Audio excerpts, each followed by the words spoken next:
What is going on, everybody, and welcome back into ByerlyStudios. I am so excited to finally bring this project to a resolution here, an ending, a finale. This is the Goliath Birdeater Tarantula diorama series, and this is the finale where I kind of showcase all of the videos throughout the entire series or playlist here on YouTube. Now, I've posted tons of content on TikTok and Instagram and a little bit on Facebook, but most of this is here on YouTube for you guys to enjoy in almost its full-length content.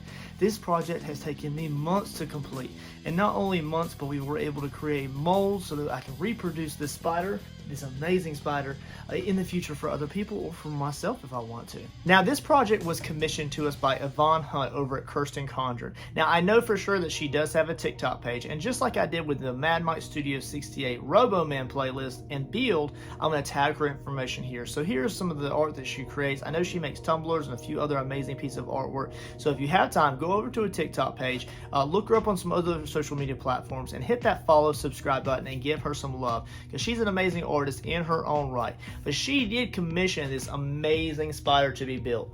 And I didn't really know much about this spider, so that's what kind of led to part number one. I did my research. We did like just a 30-minute research video where I kind of looked up some links online, looked at some other YouTube creators who also made some videos that I referenced in that video, and I'm also going to tag them in this video as well, so they can kind of get a wrapped up accumulation of knowledge that I was able to gain from their videos. Give them credit, right? In the second part of this series, we were able to kind of do like a foam test. It really didn't have anything really to do with the project itself, other than me just having some experimental thoughts about what foam and DOS air dry clay could do together, right? How well does DOS air dry clay connect to different types of foam? Loose, density, higher density foams, XPS, things like that. We were able to do different tests. We were able to do some rock tests and things like that, and that led to some other videos on the YouTube channel. Video number 3 is where we actually really start to get into some of the building of the base. We did do an American walnut stained base, and it does have some foam pads on the bottom. I did apply those so it avoids having to scratch any kind of wood surface that Yvonne wants to put it on, and it just really gives it a nice projected upward, about a quarter of an inch high off the desk there. It was pretty good. During that video, we were able to sculpt this amazing rock formation out of XPS layered foam. So make sure you go check that out. Of course, we're running through some of these highlights now. In part number 3, we applied the DOS air dry clay to the base. I had actually ordered about 4 pound blocks of this, and I actually did not need that much. So I do have some excess just sitting around waiting for another project. So just remember that, those big blocks of DOS air dry clay will take you a lot farther than you wanted to go. I did use white because it was cheaper than the terracotta at the time, and I did base coat this majority in Mars Black. So just be aware that, as we get to painting videos, the color really didn't matter as much. I just had to apply a little bit more of a layer, right? So we were able to sculpt that in video number 3. In video number 4, we sculpted the rotting log, which you can see in the background here. And as we kind of cut to the side clip there of the rotting log there, we sculpted this out of Sculpey Original Oven Baked Clay. It is created with 2 tumblers, a 30-ounce skinny and a 30-ounce modern curve, which has a wider lip on it, and they are conjoined together by using hammer and pressure. And then, of course, we wrapped it with aluminum foil, a light layer of aluminum foil, as well as the actual oven baked clay. We also used armature wires to create the texture around the rim of the cup, just to give it a little bit extra strength on those projected pieces of clay. There are also holes sculpted into the end of the rotted log, as well as a overall ring texture in the very back of the log. So you'll see that in that video. In video number 5, I decided to take that sculpting of the rotting log a little bit further, and I wanted to give it some dimension. And what we did here is we actually sculpted a branch that went along the interior portion of it, where it would be sitting underneath the actual spider itself. It's a simple video, it's a really short video, but I just wanted to show that you can really just add things to existing clay formations very quickly by just throwing some armature wire in, wrapping it up, and then just applying some details to it. Very simple video, but it's very fun to create. In video number 6, we painted the rock base. Now, this had already been applied to the American walnut wood base, so it was a little bit more difficult than I would like to have had it been, just because I didn't want to get any overpaint on the actual wood base itself. And I had to do that along the process, but I wanted them to be really well adhesed together. This was achieved with a Mars black base, and then we rolled into different grays by combining titanium white and Mars black, as well as more brown. We used quite a bit of Dollar and Rowney inks. I absolutely love these inks, and they're amazing to add to your acrylic paintings. If you want to supplement acrylic washes in any way, these are the way to go. I love these for dinged out projects. I used a lot of burnt umber and sepia throughout the entire project. In video number 7, we were able to actually paint the rotting log itself. Now, it was not completely finished in that video. I did come back and give it quite a few more dirty washes after we had applied the bark texture in a future video. But in video number 7, we painted the rotting log, and then later on down the road, I also came in and dinged out, spray painted, and darkened the interior of the log, so it just gives that really dark, dingy, don't put your hand in effect.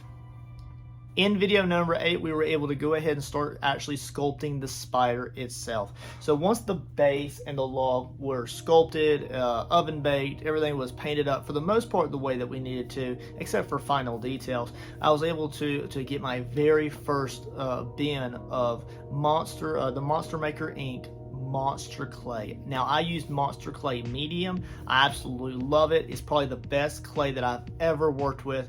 Now, don't get me wrong, Sculpey Original, Sculpey Souffle, Sculpey 3, they all have their benefits. DOS air dry clay is amazing. It depends on the circumstances you're using your clay for. But I wanted to make castable items so I could reproduce the spider as a paintable on my Etsy shop, or if Yvonne were to drop her spider and needed a replacement, then I can create a new one for her in the future. All she has to do is call me up, order one, and we can make a new one.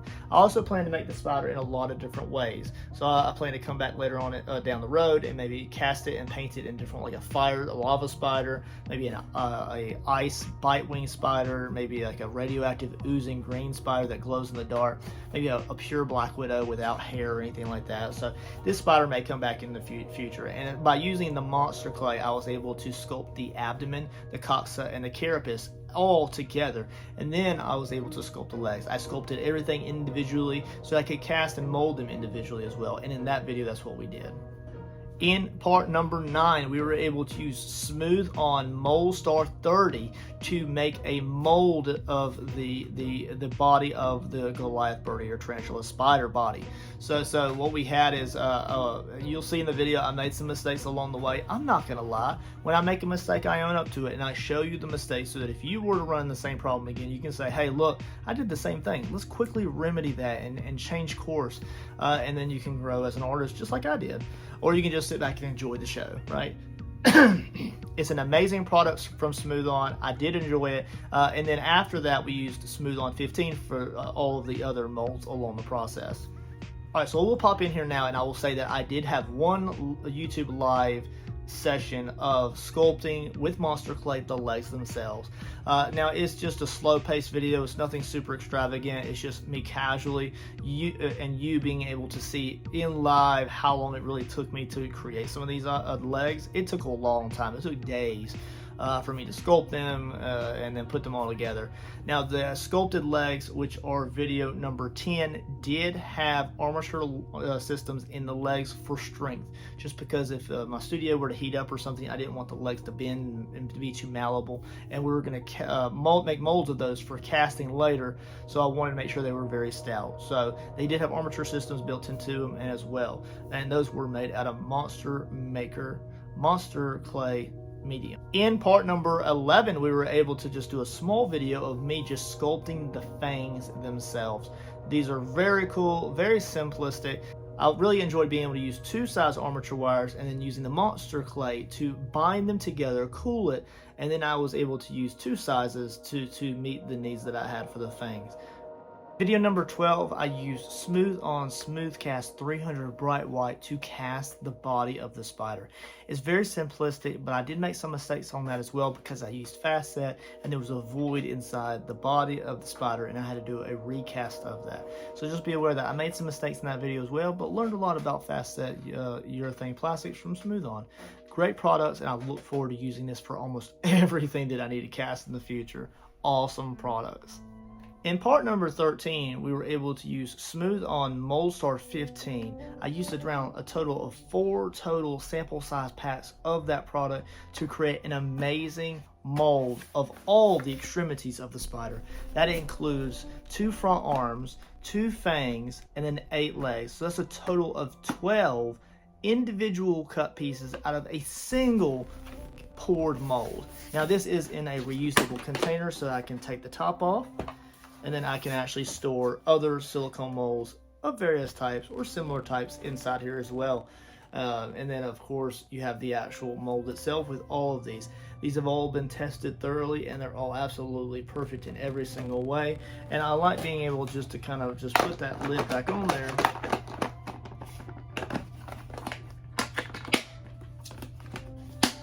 And then it's in travel size, so I can move it around if I need to, and there's no way that dust can get to that. It's very important that I keep these silicone molds clean so that when I need to use one, I can just pull it out really quickly and use that.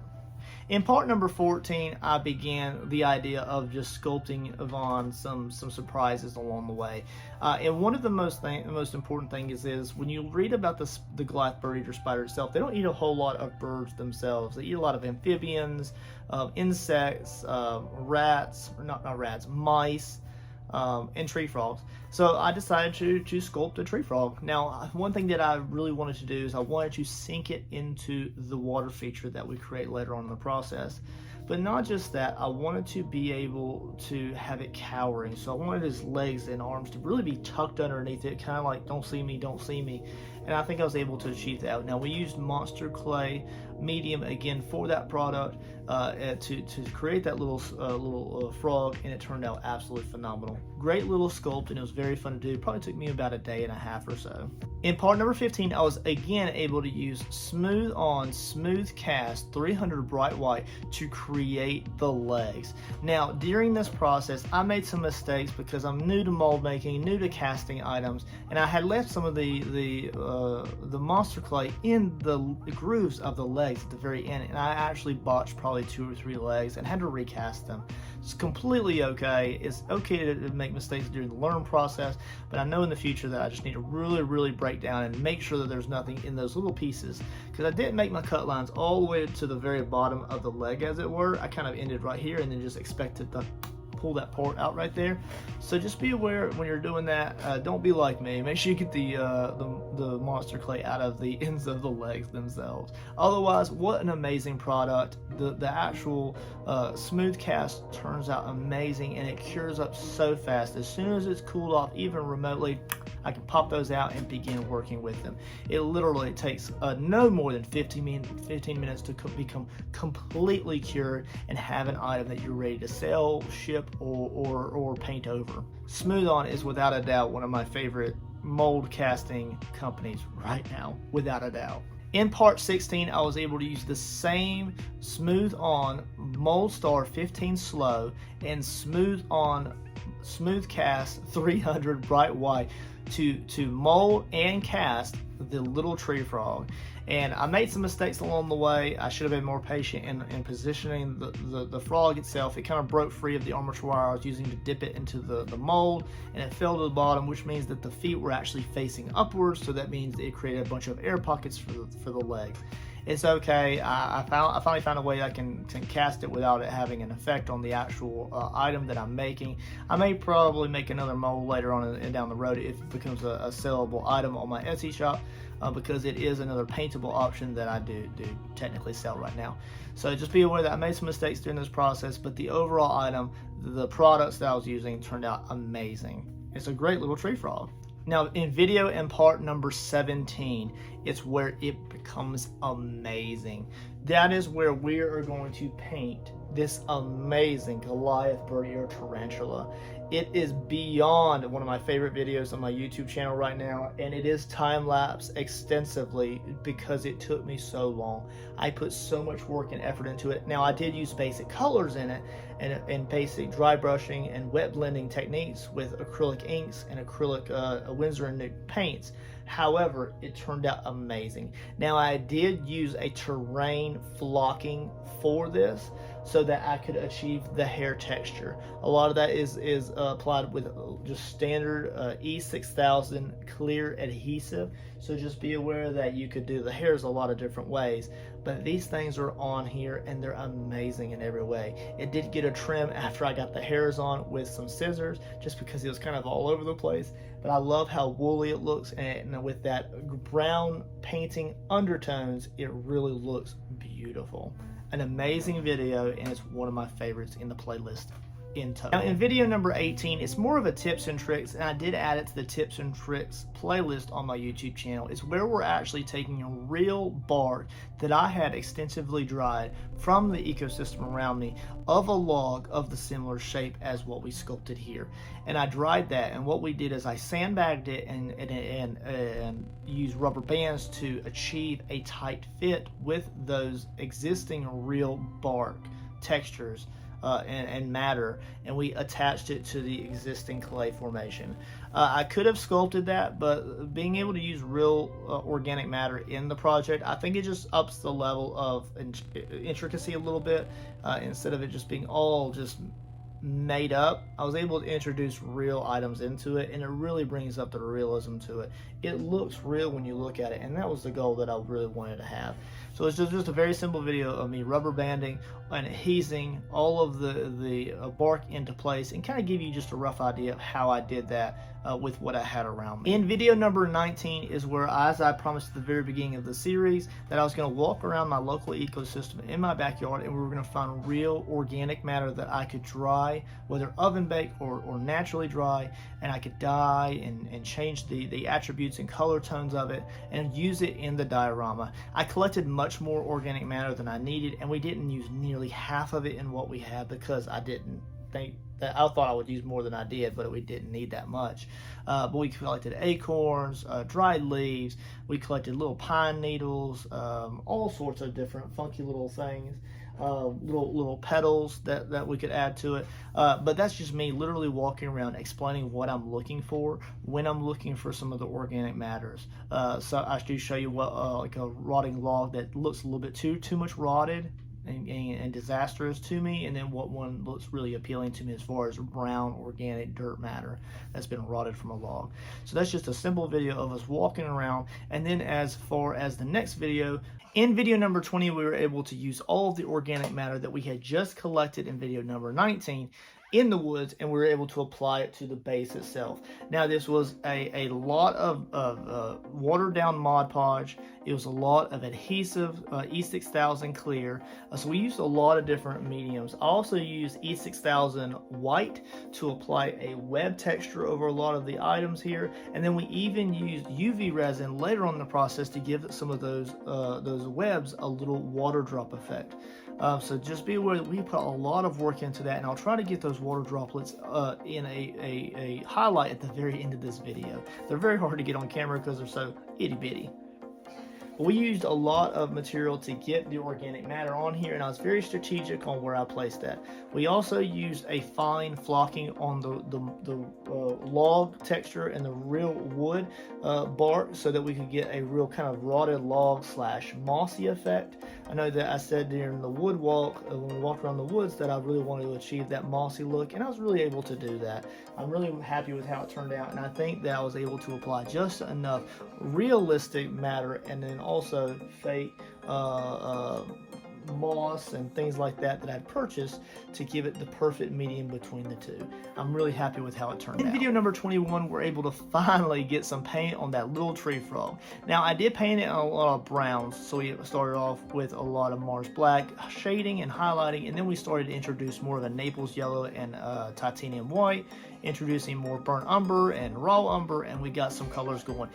I did record that in both a real-time and a time-lapse video, so that depending on the circumstance, depends on how much time you'd like to invest into that. So in this playlist, I only have the time-lapse version, but we were able to achieve the amazing glossy texture on the tree frog, and I think he looks really good when he's on the base. In video number 22, we're really starting to wrap it up. Now this is me inside the workshop outside. It's not, I don't have air conditioning or heat or anything out there. We don't even have any lighting, so I'm doing this in a windowsill with a fan on. just to keep the epoxies out of the ventilation space. But this is us using a 2-part epoxy with Tim Holtz alcohol inks to create an amazing water feature. I had sculpted 2 divots in the rock formation, and we were able to give it a really realistic water feature that the frog is set down into. So it's a very cool feature that kind of brings everything together.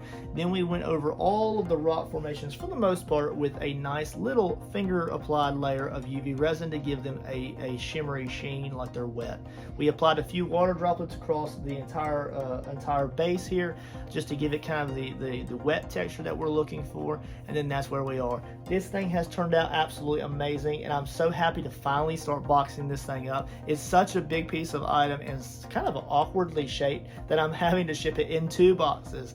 And not just that, it really doesn't fit any of the parameters of the boxes that you can order. So I'm having to use a bunch of foams and things to get it in the perfect size box so that it's safe when it arrives at Yvonne Hunt's house. So I do appreciate your time, guys. Enjoy the last few highlights I have of this project and in the finale. I'm so glad you were able to enjoy the playlist as much as I enjoyed making it. Thank you again, Yvonne Hunt over at Kirsten Conjured, for being such a patient and amazing customer to my Etsy shop. Thank you so much for making amazing art and then also enjoying others' art as well. Thank you for introducing us to this amazing, massive spider, the biggest in the world by mass. Maybe not by leg size, but definitely by mass. And just that by itself, I learned something new. So thanks again, everybody, and I'll catch you guys on the next amazing playlist. Was that good? High five. High five. Trains? You wanna watch trains? It's always trains.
For watching! Check out all of these awesome videos.